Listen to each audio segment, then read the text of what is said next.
Hola, ¿qué tal? Quiero comenzar agradeciendo a Latinus este espacio en el que semana a semana iremos comentando los asuntos de la política nacional y los problemas que enfrenta la democracia.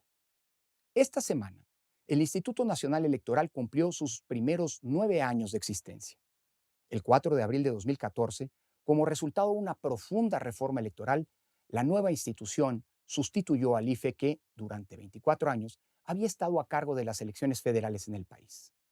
A partir de entonces, el INE pasó a hacerse cargo, además, de manera coordinada con los organismos públicos locales electorales, los llamados OPLE, también de las elecciones estatales y municipales.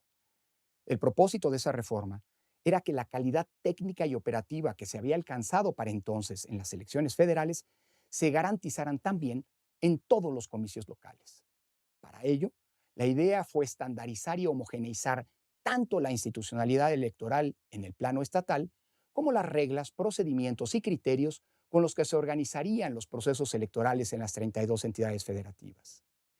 La reforma de 2014 fue muy compleja y difícil de interpretar.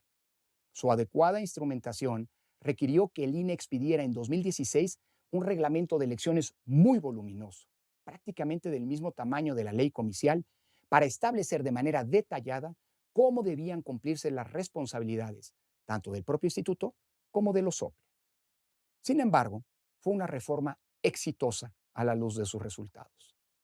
En estos 9 años, el INE ha organizado 331 procesos electorales, incluyendo comicios federales y locales, elecciones ordinarias y extraordinarias, los primeros dos ejercicios de participación ciudadana a nivel nacional, dos procesos para definir a las dirigencias del PRD y de Morena, así como una elección para designar a los integrantes de la Asamblea Constituyente de la Ciudad de México. Pero más allá de la gran cantidad de comicios organizados, en comparación el IFE organizó 18 elecciones federales en 23 años, el dato más importante es que en ninguno de esos procesos ha habido un conflicto postelectoral, con lo que estos 9 años son el periodo más largo de estabilidad política y de gobernabilidad democrática de toda nuestra historia. Sin duda, ha habido una intensa litigiosidad, pero esta siempre se ha canalizado a través de los cauces institucionales previstos para atenderla y procesarla, es decir, los tribunales electorales, ninguna de cuyas sentencias, por cierto, ha dejado jamás de acatarse. Además, esas elecciones han producido el mayor nivel de alternancia de toda nuestra historia democrática, con un índice a nivel nacional de poco más de 62%,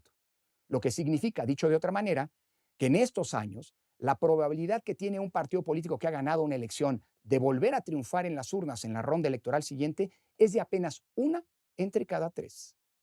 Estos dos datos son la mejor muestra de que el sistema electoral que ha estado vigente hasta ahora ha funcionado y lo ha hecho muy bien. Por eso es incomprensible que la reciente reforma a 6 leyes electorales, conocida como Plan B, se haya planteado alterar radicalmente la capacidad operativa del INE, poniendo así en grave riesgo el cumplimiento puntual de sus atribuciones y con ello la autenticidad de nuestras elecciones, así como las condiciones de equidad en la competencia que han permitido hasta ahora un piso parejo para todos los partidos políticos y candidaturas. Así, por ejemplo, el Plan B busca desmantelar a la estructura operativa del INE, desapareciendo el 85% de las plazas que hoy integran el Servicio Profesional Electoral, que es un cuerpo de funcionarios que ingresaron a sus cargos mediante concurso público, que son evaluados todos los años y que reciben cursos de especialización y actualización de manera permanente. Ese servicio es la columna vertebral de la institución, pues todas las funciones sustantivas que realiza el INE, desde la organización de las elecciones hasta garantizar el servicio de la credencial para votar con fotografía, el monitoreo de todas las transmisiones de radio y televisión del país, así como la fiscalización de los recursos que reciben y gastan los partidos políticos, ocurran puntualmente. Desaparecer esas plazas, como se pretende, no solo pone en riesgo las elecciones en el futuro, sino que compromete gravemente las capacidades operativas del INE.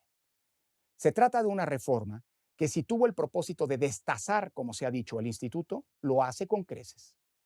Por el bien de nuestra democracia y de nuestras elecciones, cabe esperar que los tribunales de la República, ante los que se ha planteado la inconstitucionalidad de dicha reforma, reinstauren el orden constitucional y democrático que se vio vulnerado y nos permita a las y los mexicanos seguir gozando de muchos años más de estabilidad política, de elecciones auténticas y por ello de paz pública.